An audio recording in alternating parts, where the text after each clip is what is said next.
Well, here we go. Today, I told you guys that in order to solve a quadratic equation, one of the ways that we solve a quadratic equation is by factoring. Except just for me to tell you guys to factor something, that has a big meaning, all right? There's lots of moving pieces when it comes to factoring. So today we're just going to focus on like how we get started with factoring, all right? And what does factoring mean? So today's going to be day one of factoring. It's going to take us quite a few days. I take it slow. I like to show you one thing at a time because factoring is such an important skill. So today's goal is going to be to focus on the greatest common factor, the GCF. And when I tell you guys to factor something, what am I telling you to do? I need you guys to know the meaning of that word inside and out, okay? All right, so here we go. What is factoring? If I asked you guys, what are factors of 24? I hope you guys in your head are thinking, oh, factors of 24, okay. 1 and 24, those are factors of 24. 2 and 12 are factors. 3 and 8 are factors of 24, and so are 4 and 6, and I don't believe he has any more. So why did we list these numbers as factors of 24? Well, the reason they made the list is because these are numbers that multiply to 24. And that's exactly what it means to factor something. Factoring means that we're going to break it apart into pieces that multiply. So guys, I need you to really, imprint that in your brain. When you see the word factoring, you need to think, oh, I am breaking it up into pieces that multiply. So that in 2 weeks, when I say to you guys, hey guys, factor that. You know exactly what I want you to do. You know that I want you to break that apart into pieces that multiply to equal it. That's what factoring is. Break it up into pieces that multiply. All right, what about 45? What are factors of 45? Well, let's break it up into pieces that multiply to 45. 1 and 45, 3 and 15, 5 and 9. These are all pieces that multiply to 45. That's why they are factors, okay? Now, while we're also talking about factors, not only do factors multiply to these numbers, they also divide evenly in. All of these numbers will divide evenly into 45 and 24, okay? So again, I really need you guys to remember that. When you see the word factor, which is our new favorite F word, when we see that word factor, we are going to say to ourselves, oh, I am breaking it up into pieces that multiply. I can't have you guys in 2 weeks and me tell you guys to factor something and you look at your friend going, the hell does factoring mean? Factoring is way too important. You have to know what it means. It means to break it up into pieces that multiply. All right? Factoring means break it up, apart, whatever you want to say, into pieces that multiply.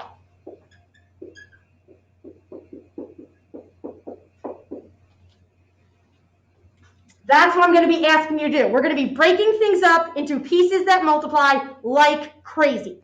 But like I said, factoring a mathematical expression is a little bit harder than just factoring numbers, all right? To break up a mathematical expression into pieces that multiply, that's going to take some steps. That's going to take a process, okay? And like I said, finding the greatest common factor, which we're going to focus on today, is one of those steps. It's one of the ways we make factoring easier, okay?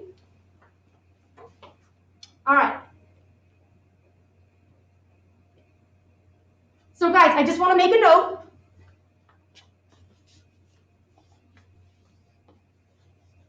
That when you are factoring a number, like 24 and 45, factors of a number are going to be pairs of numbers that multiply to equal that number, right? It was a pair of numbers, 2 and 12, 1 and 24, okay? So for example, factors of 6 are 2 and 3, a pair of numbers, because they multiply to 6.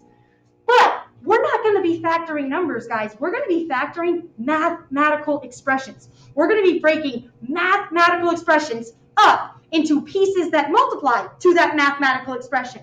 So I need you guys to understand that factors of a mathematical expression are going to be a pair of mathematical expressions that multiply to equal the given expression, all right? So for example, if I ask you to find factors of this mathematical expression, I need you to break it up into pieces that multiply to this expression.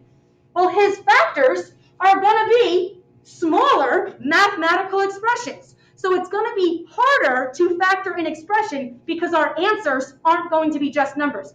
Our answers, our factors, are going to be mathematical expressions because this expression times this expression gets me that expression, all right? So it's going to be obviously a little bit more complicated than working with just a number. All right, so here we go. The greatest common factor, the GCF, all right? The greatest factor and or variable that is shared by all. That is one way to think of a greatest common factor. It is the biggest factor and or variable that is shared by everything in the expression. But guys, honestly, the way I think of the GCF, I think of it as it's going to be the biggest number and or variable that divides evenly into everything that's there. That's how I pick out my GCF. I say to myself, what's the biggest number that divides evenly into every number in that expression? And that's how I find my GCF, right? But remember, every number's greatest factor is itself. So 12's greatest factor is 12. 24's greatest factor is 24. So when you're looking at a group of numbers, the greatest common factor can only be as big as the smallest number there because that number's biggest factor will be itself, all right? All right. So again, I hope this feels maybe a little elementary school, but that's fine. Let's hope that it feels easy, all right? So we're going to practice just finding the greatest common factor of a group of numbers or variables. All right, so guys, what's the greatest common factor of 8 and 26? So you're literally trying to find the biggest factor they have in common. So one way to do this is literally, what are factors of 8? 1 and 8, 2 and 4. What are factors of 26? 1 and 26, 2 and 13. What's the biggest number on these lists that they have in common? The biggest number that they have in common is actually, it's not that big, it's 2. So the greatest common factor of an 8 and a 26 is 2. But this is what I do, so I don't have to make these lists every time, is I look at the two numbers, and I say to myself, 8 is the smaller of the two numbers. So his biggest factor is 8. So it couldn't possibly be anything bigger than 8 because 8 doesn't have factors that are bigger than himself. So I always start with the small number. If 8 divides evenly into the bigger number, then I know 8's my guy. Then I know he's a common factor. But 8 doesn't divide evenly into 26. So now I know my greatest common factor is a number smaller than 8. And I just start thinking of numbers smaller than 8 that I know will divide evenly into both 8 and 26. And that's how I start narrowing it down. And the biggest number you can find that's smaller than 8 that divides evenly into both of these numbers is 2. All right, does that make sense? Okay? All right, look here. Now we have 3 numbers. What's the greatest common factor between a 9, a 27, and a 3? Well, guys, think about this. The smallest number, 3's biggest factor is himself, 3. So it couldn't possibly be something bigger than 3 because 3 doesn't have factors bigger than 3. So it's either 3 or something even smaller than 3. So check 3. Does 3 divide evenly into all the numbers here? Yeah, then 3's your guy. Then 3 is your GCF. He's the greatest common factor between all of these numbers. All right, look here. What's the greatest common factor between a 2, an 11, and a 15? Well, remember, 2 is the smallest number here. His biggest factor is himself, too. So it couldn't possibly be anything bigger than 2 because 2 doesn't have factors bigger than 2. So let's see if 2 is our guy. Does 2 divide evenly into 11? No. So we know right away he's not our guy. So now you know your GCF is something smaller than 2. Guys, what's the only number in this world smaller than 2? Whole number. 1. So now you know your GCF must be 1. And a little bit of a spoiler, when something looks like they don't have a GCF, the answer is 1. Because what's the common factor between every single number in this world? It's 1. So some books treat this differently. Some books will say, oh, there's no GCF. They don't count 1 because he's a common factor to everything. Or some books will count him. I like you guys to recognize that everything has a 1 in common, okay? But sometimes they would say no GCF because it wouldn't change the problem, if you will. All right? All right, and then what are the last group? What's the greatest common factor between a 12, a 24, and a 30? Well, 12 is the smallest number, so it couldn't possibly be anything bigger than 12 because 12's biggest factor is 12. So now ask yourself, does 12 divide evenly into the other numbers? Yes, okay. No. So it's not 12. So now we know it's a number smaller than 12. So I do this. I think of numbers that I know multiply to 12, because it's got to be smaller than 12, that I also know will divide evenly into 24 and 30. Can I find that biggest number? Anybody know who it is? It's 6. Your GCF here is 6. And here's something you can do if you're not sure, like, oh, is there a bigger number that divides evenly into all of them? I don't know. Take your numbers and divide it by who you think is the GCF. 12 divided by 6, 2. 24 divided by 6, 4.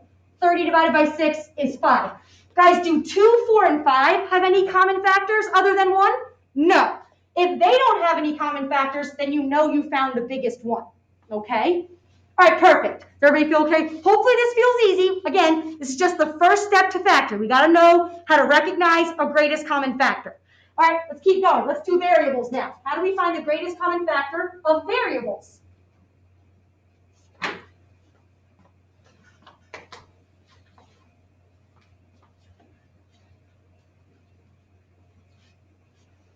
All right, here we go. We have to find the greatest common factor of each set. So what's the greatest common factor between an x squared and an x to the 5th? Well, they don't have a number in front that we have to worry about. We just have to ask ourselves, what's the greatest number of x's they have in common? So guys, think about it. X squared is x times itself 2 times. X to the 5th is x times himself 5 times. So what's the greatest number of x's they have in common? 2, 2. That's the greatest number of x's they have in common because he doesn't have more than 2 x's. So that means x times x is x squared. The greatest common factor is x squared. Spoiler, it's always the smaller variable. Whoever the smaller variable is, that's your GCF. So x squared is smaller, he's our GCF. All right, look over here. What's the greatest common factor between a 2x to the 6th and a 7x to the 3rd? Well, guys, we're going to do this in stages. First, let's find the GCF of our numbers. What's the GCF between a 2 and a 7? The only number that divides evenly into a 2 and a 7 is 1. So 1 is your greatest common factor. And then what's the greatest common factor between an x to the 6th and an x to the 3rd? He's got 6 x's, he's got 3. What's the greatest number of x's they have in common? 3, x to the 3rd. So your GCF is either 1x to the 3rd, or we just say x to the 3rd. We don't have to put the 1 in front. It's just your decision. Okay? All right, look over here. What's the greatest common factor between a 6x and a 15? What do these two pieces have in common? Let's do our number first. What's the GCF between a 6 and a 15? Well, the biggest number it could be is 6, but 6 doesn't divide into 15. So now we know it's something smaller than 6. So what's the biggest number smaller than 6 that divides evenly into 6 and 15? 3. Okay? And then if this one has 1x and this one doesn't have any x's, do they have any x's in common? No. So that means their variable could not be part of the greatest common factor because it's not something they have in common. So the GCF is just 3. So guys, sometimes the GCF is going to be just a number, just a variable, or sometimes it's going to be a number and a variable. All right, let's look over here. What's the greatest common factor between a 10x to the 4th y and a 2x to the 3rd y? Let's do our numbers first. What's the greatest common factor between a 10 and a 2? Who's the biggest number that divides evenly into 10 and 2? It's 2. 2's our guy. All right, now let's do our x's. If this one has 4 x's and this one has 3 x's, what's the greatest number of x's they have in common? 3, x to the 3rd. All right, and now let's do y's. If this one has 1 y and this one has 1 y, what's the biggest number of y's they have in common? Just 1. They both have it. So now your GCF is 2x to the 3rd y. All right, guys, give me a thumbs up if you remember doing this in algebra, pre-algebra, all that good fun stuff. Okay, now we're going to apply it. Now we're actually going to factor. Now we're going to break things up into pieces that multiply. So the directions say, I want you to find and I want you to factor out the GCF from each expression. So the first thing we're going to do is we're going to look at this expression. We're going to find the GCF of all the terms. Then we're going to factor it. We're going to break it up into pieces that multiply. One of those pieces is going to be the GCF, and then what other expression could you multiply with the GCF to get this as your answer? All right, here we go. So let's find the GCF first. What's the greatest common factor between a 3x squared, a 30x, and an 18? Don't worry about the signs. Normally, the only time we worry about factoring a sign is when it leads with a negative. Otherwise, we don't worry about the signs, okay? All right, so a 3, a 30, and an 18. What's the biggest number that divides evenly into a 3, a 30, and an 18? It's 3. All right, now let's look to see if they have a variable in common. He's got 2 x's. He's got 1. He's got none. Do all of them have an x in common? No. Since an x is not common to everything, I can't take an x out. I cannot count a variable as part of my GCF. It's not common to all of the pieces. So guys, your GCF is just 3. Okay, so we have just found it. Now we got to factor it. So now we got to factor this. We got to break this up into pieces that multiply. One of those pieces is going to be the GCF. So 3 times what expression is going to get us back to the original expression, 3x squared minus 30x plus 18. We're trying to break this up into pieces that multiply to equal it. All right, so there's 2 ways to do this. I can just go to every single term and divide a 3 out, but I end up just doing this. I end up asking myself what I need. 3 times what could I put here gets me back to that 3x squared. X squared. Don't you agree that if I put an x squared here, 3 times x squared is 3x squared? It gets me back to that original piece? Yeah. All right, next one. 3 times what gets me back to that negative 30x? I need a what there? A negative 10x. All right, 3 times negative 10x gets me back to the original. And then what can I put here so that 3 times that gets me back to the positive 18? I would need a plus 6. Perfect. And you have just found the GCF and you factored them out. This is your answer. This times this gets me back to the original expression. I have broken this up into pieces that multiply to equal it. And that's what factoring is. Does that make sense? All right. So guys, on your homework side in Delta Math, this is what you would type in as your answer. All right, here we go. Let's do another one. We have to find and factor out the GCF. So ultimately, I need to break this up into pieces that multiply to equal it. One of those pieces needs to be his GCF, and then what's the expression that I need to multiply with that to equal this? All right, let's find our GCF. All right, well, guys, let's do our numbers first. 1, 4, and 1. What's the greatest common factor of a 1, a 4, and a 1? A 1. Which really technically doesn't count because it won't change anything that's there, but I like to put it just to remind myself that everything has a 1 in common. All right, this one has 3 x's, this one has 2, and this one has 1. So what's the greatest number of x's they have in common? 1x.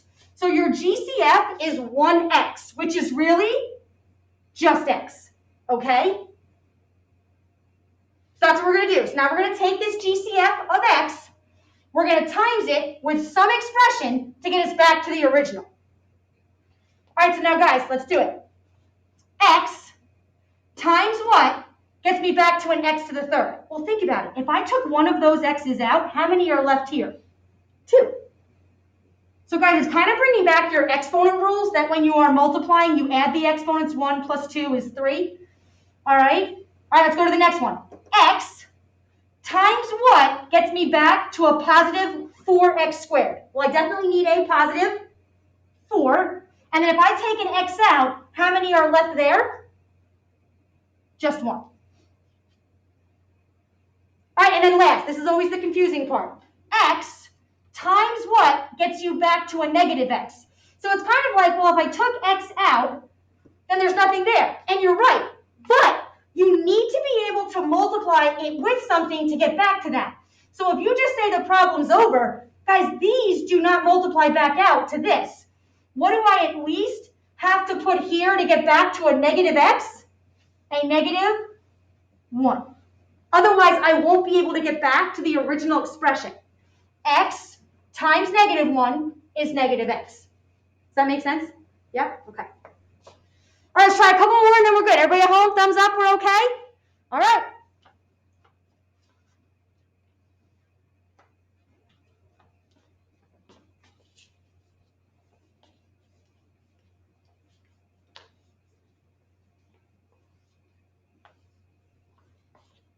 All right, let's do C.